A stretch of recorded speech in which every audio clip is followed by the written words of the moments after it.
Alright, magandang araw po sa inyong lahat mga kababayan. Batang Maynila to, it's pag-usapan natin si Larry Gadon at ito pong si Mocha Uson. Si Mocha Uson po ay isang Duterte. Siya ay die-hard Duterte supporter. At nabigyan siya ng pagkakataon na maglingkod sa gobyerno. Ay hindi pala, maglingkod kay Duterte. Si Duterte ang presidente. At dami ring issue na kinasakutan nito ni Mocha Uson eh. At ngayon mga kababayan, siya po ay dito na sa Maynila. Siya po ay tumatakbo bilang 3rd District Councilor. Yan po sa lungsod ng Maynila. At ang kanyang mayor ay si Isko Moreno. Yan po, pinasok na ng mga DDS etong kampo ni Isko Moreno. Kaya dun sa mga nagtatanong, bakit kay Hani Lacuna ka, hindi ka kay Isko? Kasi dahil dito, mga kababayan, dahil dun sa mga nakapaligid kay Isko Moreno. Kasi kung mapapansin ninyo, dun siya sa side ng mga Duterte. Kasi tayo naman, ayaw kasi natin ng magugulo di ba? Ayaw natin yung nanggugulo sa gobyerno. Gusto natin, yung suportahan natin yung gobyerno, na makapagtrabaho ang gobyerno ng maayos. At kung merong mali ang ginagawa ng gobyerno, di isitahin natin. At kung tama naman, di palakpakan natin ng gobyerno. Ganun naman dapat ang gawin natin. Ang problema kasi dito sa grupo nila Mocha Uson, ang grupo ng mga Duterte, wala nang ginawang tama ang Marcos administration para sa kanila. Kasi gusto nila, ang umupo, yung si Sara Duterte. Bakit kasi nagmamadali kayo? Ba't hindi nyo hintayin yung pagkakataon at through legal process, katulad ng eleksyon, bago kayo gusto niyong pumesto. Diba? Meron na may eleksyon ba't hindi kayo makapaghintay? Ang ginagawa niya, banat kayo ng banat, gusto niyong patalsikin ng presidente. Nagkakagulo Dapat ngayong mga panahon na to, tumutulong kayo sa gobyerno, hindi na nga kayo nakakatulong, dagdag problema pa kayo. Yan po yung grupo kung saan kabilang itong si Mocha Uson. Talagang Duterte, die-hard Duterte supporter. Talagang yan, katulad nila Banatbay, mga burateros, mga kababayan. Yan. At ngayon, kakampi na niya si Isko Moreno. Doon siya sa ticket ni Isko Moreno. Kaya pasensya na po kayo. Talagang hindi po kasi ko sumasama sa hanay ng naninira sa gobyerno. Kaya kung pag-usapan, kung kanino ako sa pagka-mayor dyan sa Maynila, doon po ako kay Mayor Hani Lacuna.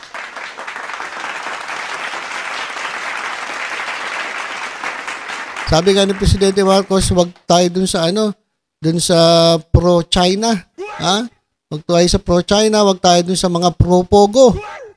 Diba? Dapat doon tayo sa pro-Filipino. Yan po ang ating samahan.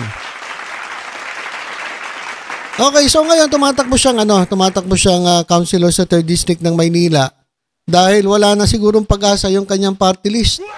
Ilang beses na kasi tumakbo yung kanyang party list. Ano ba pangalan ng party list niya? Mocha party list ba yun? Hindi po nananalo mga kababayan. Hindi po pinapansin ng ating mga kababayan. Kaya siguro sabi niya, wala nang pag-asa yung party list ko. Ang pinupunta lang talaga ng mga tao yung Mocha Girls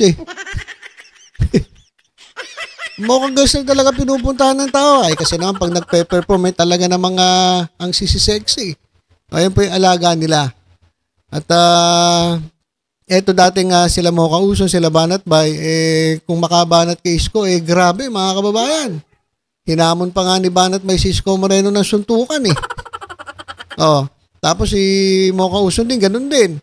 Ang dami rin banat kay Isko. Pero ngayon, magkakakampi na sila. Kasi nga, kinuhang councilor dyan sa 3rd District bilang isang kandidato dyan. Kasi wala nang pag-asa yung party list niya Kaya siguro sobrang sip-sip na kay Isko Moreno. At eto, naalala niya raw yung nangyari sa nanay niya na natulungan ng nanay niya ng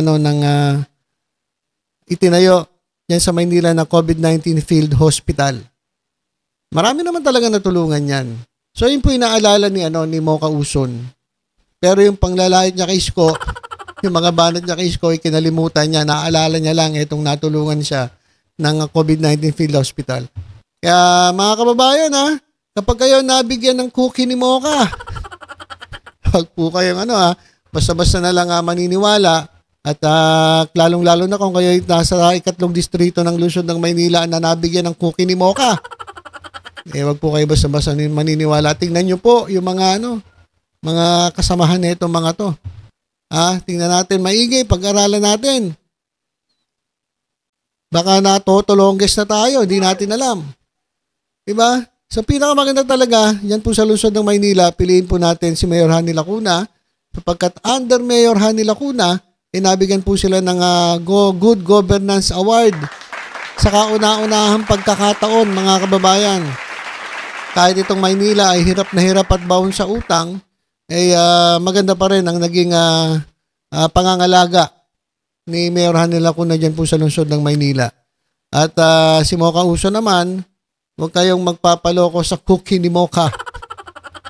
Yan mga kababayan. Okay, so diretso na tayo dito kay Larry Gadon. Ako po, ininsulto ni Larry Gadon itong mga DD shit. Ito pakinggan natin kung ano yung sinabi ni Larry Gadon. Nakakatawa at parang nakakaawa itong proclamation of senatorial candidates ng PDP laban na pinangunahan ni former President Duterte. Isipin nyo, napakakunti ng tao at considering that this is a proclamation of senatorial candidates, dapat yan mga tipong nasa Luneta Grandstand or Araneta Coliseum or Philippine Arena or yung malalaking venue, no? Hindi kagaya noong sa alyansa na pinangunahan ni President Bongbong Marcos na talagang libo-libo ang umattend doon sa Ilocos Norte at ganun din doon sa Iloilo. Libo. Itong kila Duterte, 100 lang. Wala pa 300, baka 100 plus lang. At karamihan dyan ay mga paid vloggers at mga supporters na sila-sila lang rin. This will reflect also why maisog rallies in all the parts of the country. Yung lahat ng mga maisog rallies nila ay konting-konti lang umaattend. Kasi nga, wala naman talagang suporta, walang tao ang mga Duterte. Kaya lang nanalo yan noong 2016 dahil sinuportahan ng mga Marcos loyalists. Kasi no choice. Walang ibang pwedeng iboto. Alam nga naman, iboto namin si Marojas o kaya si Binay o kaya si Grace po. No choice. Talagang no choice. Kaya napilitan lang kami iboto si Duterte. Pero hindi nangangahulugan na kanya talaga yung boto. Okay? Ngayon, ganito. Noong 2016, noong 2021 pala, ay nagpa-survey ang Malacanang at inutusan ang mga congressman na conduct ng mga internal surveys. At doon ay ang lumabas na number 1 na malayo ang percentage ay si BBM. Ang number 2 ay si Leni. Number 3 si Isko. Number 4 lang si Sara. Kaya nga hindi siya nag-decide na tumakbo. Kasi nag-mayor na lang siya, nag-file siya ng mayor sa Davao kasi alam nila na talagang walang boto ang Duterte.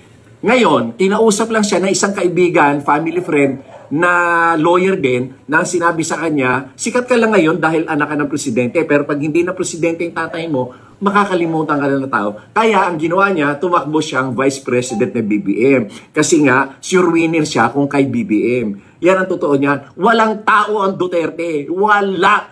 Maswerte na maka 3 milyon yung mga yan. Yung mga kandidato ni Duterte, nako, yung iba dyan, kaibigan, pero sorry to say, wala kayong tao. Nakakatawa kayo at nakakaawa. Biruin nyo, ang launching ng inyong proclamation ay sa Club Pilipino lamang. Aba, ano yan? Rotary Club, Kiwanes, Lions Club, PTA, na ganyan lang. Dapat yan ay malaking venue at libo-libo dapat ang tao. Kayo, 100 lang. Naku, nakakaawa kayo. At wala kayong issue. Ang issue ni Duterte, bangag-bangag, adik-adik pa rin. Wala na yan! Hindi na yan pinapansin ng tao. Kaya nga yung mga maisog rallies nyo, walang nagpupunta kasi walang naniniwala sa inyo. Okay, so yan mga kababayan. Sigurado, iiyak na naman ang mga DDS na ito. Marami na naman babanat dito kay Larry Gadon. Ha? Ako dati naiinis ako kay Larry Gadon kasi grabe ang bunganga nito, yung makapagsalita to no.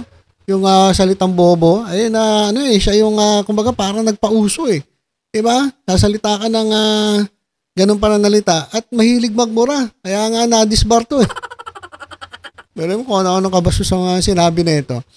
Pero ngayon ito, todo tanggol siya kay Presidente Bongbong Marcos. At ininsulto pa niya.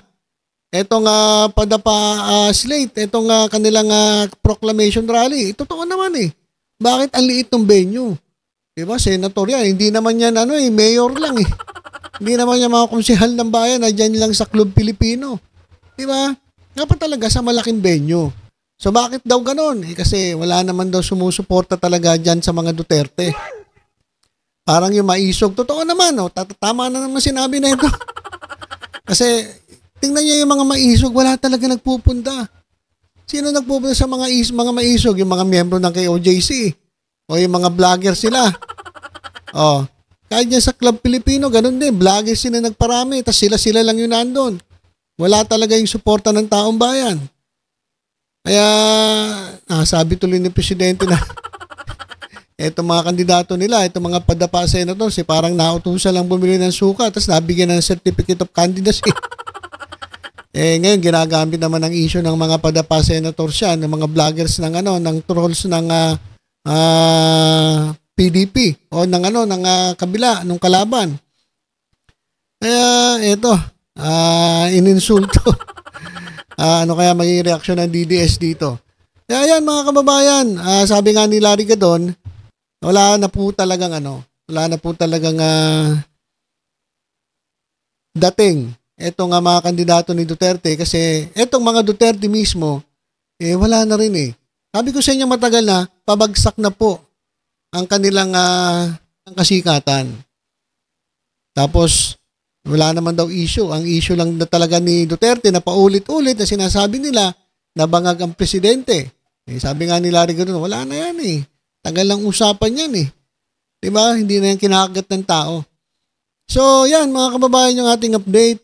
Comment na lang po kayo sa ilalim ng video at ano ba masasabi nyo dito kay Cookie ni Mocha at dito sa sinabi ni Larry Gadon at kanyang ininsulto. Etong nangyaring proclamation rally ng mga padapa na ilang piraso lang at sila lang daw ang nandun. Nagparami lang daw doon yung mga vloggers at mga bayarang mga trolls doon sa sa kanilang proclamation rally. Okay, so yun lang po muna mga kababayan. Basta tutok-tutok lang po dito sa Batang Maynila Toid sa iba pang updates. Ingat po tayong lahat. God bless po.